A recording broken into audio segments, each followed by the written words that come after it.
Hey there, this is Scott. I'm going to show you Austin with the brand new DJI Neo. I managed to get it in my hands for about an hour. However, the battery only lasted about 10 minutes, and here I was concerned it might fall on its own, so I ran up and grabbed it.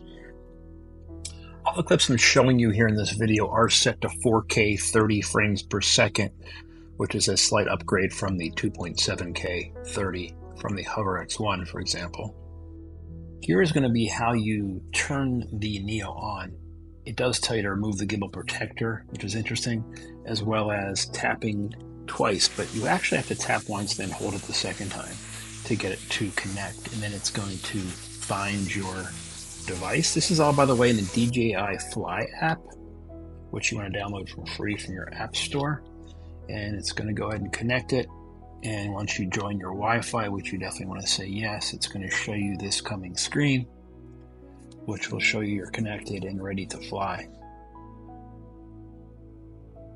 Notice in this screen, I actually go into manual mode. So I only want to do manual here, none of the autonomous modes.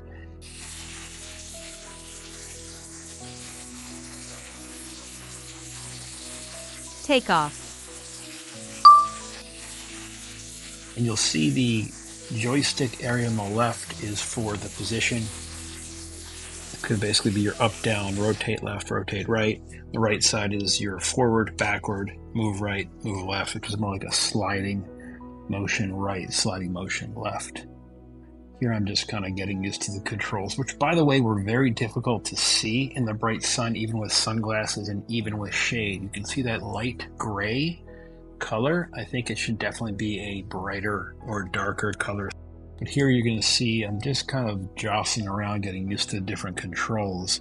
I'm going to take it up high and then just turn a little bit, try to straighten out on this little hiking trail. And as I go above this tree, so not to hit it, I do take into consideration how I like to go and not touch those tree limbs. And as I go forward here, I do rise a little bit. Again, not taking it too high because it was not electronically sound. This is a pre-production model, so I didn't want to push it. I want to make sure it was not over water or over an open green belt, so I could always retrieve it if I had to. So here I go ahead and go up a little bit more to the point where over these trees here, you can see a baseball field beyond them. Just kind of neat. It's definitely getting higher than the Hover X1 I was using for so long. As doing in the 4K is certainly a nice addition. So I'm really looking forward to getting my hands on one of these and testing it out. The 360 spin, or in this case a 180 spin, is pretty quick. I'm going to look at ways of slowing that down. Of course, you can do it in post, but it was much quicker than I would imagine on the joystick maneuvers left and right.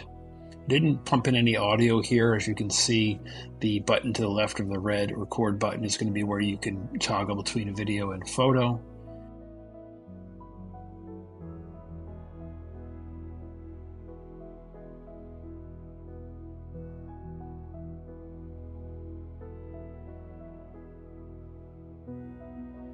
Here's how you transfer from the unit directly onto your mobile phone. You can do so on this left side, and you want to basically reconnect.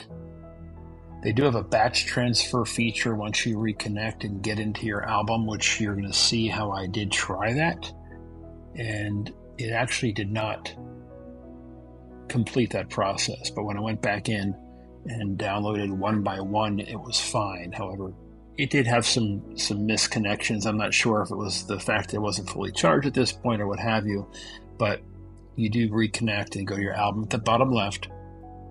And when you go to your album, you can go in and choose either photos or video or all. Here I try to batch select them all and download. You can see it didn't work. And there's just some kind of connection issue on this model. Hopefully it gets fixed in firmware upgrades. But I did go back and get it one by one just fine. And that was my first test. I definitely noticed it was faster, much more clear. The software is a little easier to use than the Hover X1. We'll see how it works out in comparison to the Hover Pro Max when that comes out, which I'm looking forward to as well. Stay tuned. Please subscribe if you want more tests of the DJI Neo once I get my hands on one full time, as well as the new Hover X1 Pro Max. Thanks for watching.